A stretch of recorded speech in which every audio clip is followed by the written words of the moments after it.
Raise your hand if you've been lying awake at 3 a.m. staring at the ceiling and wondering if you'll ever sleep like you used to. Yep, you're not alone. Sleep problems are one of the top complaints I hear from women in menopause, and I've lived through it myself. Today I'm breaking down exactly why menopause wrecks our sleep and, more importantly, what actually helps. No fluff, no magic pills, just strategies that work. Hey beautiful, welcome back. And if you're new here, I'm Jody, your yoga and menopause coach. I keep things simple and real here. A no fluff channel where you can get your questions answered honestly. So let's talk about why menopause disrupts sleep. Hormonal changes, estrogen and progesterone, don't just control your period, they also regulate your sleep and wake cycles. And when they decline, it's like your body loses its natural sleep support system. Progesterone in particular has a calming, almost sedative-like effect. And when it drops, falling asleep gets harder. You ever wake up drenched, peeling the sheets off?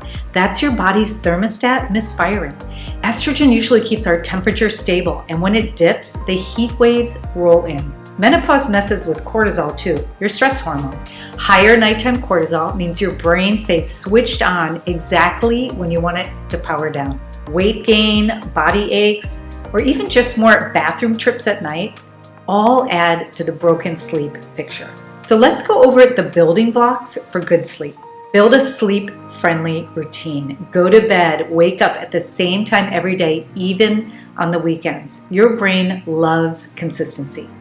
Get 10 minutes of natural sunlight within an hour of waking. And try not to doom scroll in bed. I know it's hard, but blue light is the enemy of melatonin. I've been listening to some guided meditations right before I go to sleep, and it really helps to induce a deep relaxation in my mind and in my body. Keep your body cool. Keep your bedroom under 68 degrees if possible. Use a fan, a cooling pillow, or lightweight sheets. They can make all the difference. Make sure you're moving your body. Regular exercises, especially strength training and yoga, helps regulate hormones and lower stress. Just make sure you avoid intense workouts right before bed. And try some bedtime yoga poses that calm your nervous system. Think legs up the wall or supported child's pose, which, by the way, is my favorite calming posture. I grab my pillow, hug it underneath me, and completely rest my body. It is so comfortable and relaxing. Also, of course, watch what you eat and drink. Cut back on alcohol and caffeine, especially later in the day or late at night, because both will mess with your deep sleep. Focus on magnesium-rich foods like leafy greens, nuts, and seeds. Magnesium is a natural relaxer.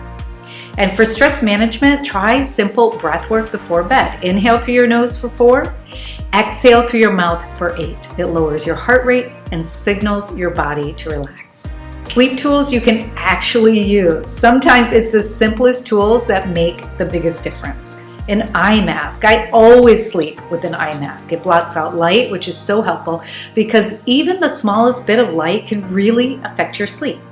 It's also especially helpful if your partner stays up, like mine, later than you do. Wear blue light blocking glasses in the evening to protect your melatonin from screen time. Mouth tape. It sounds odd, I know, but if you're a mouth breather like me at night, it encourages nasal breathing and deeper rest. White noise or sound machines. Block out background noise and create a steady sound environment. I listen to binaural beats all night long, and it really helps me stay in a deep, restorative sleep. A cooling pillow or a mattress topper can be a lifesaver if night sweats wake you up. All right, moving on to supplements. Now, we're talking about the right kind, not the hype. And this is where a lot of confusion comes in. I always say foundations first, supplements second. That said, some women in menopause find these especially helpful for sleep.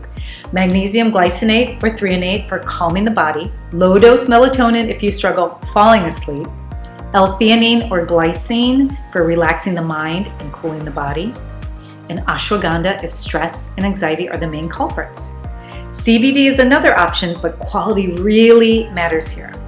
Remember, supplements aren't magic bullets. They're tools, so experiment gently. See how your body responds, and always check with your doctor if you're on other medication. These aren't expensive fixes, but together they can transform how restful your nights feel. For some women, hormone replacement therapy, or HRT, can be a game changer for sleep. Always discuss it with your doctor to see if it's right for you. Sleep problems in menopause aren't all in your head. They're real, they're common, and they're fixable. Start with 1 or 2 changes I mentioned today and see how your body responds. And remember, patience is key. Just like it took time for your hormones to shift, it takes time to retrain your body to sleep well again. If this video helped you, hit the like button and subscribe for more yoga and menopause wellness tips, and share it with a friend who's also struggling with sleep. Don't forget to download my sleep PDF, which is linked below. And if you want a guided yoga practice for sleep, I've linked one for you below as well. Thanks for joining me, and I'll see you next time.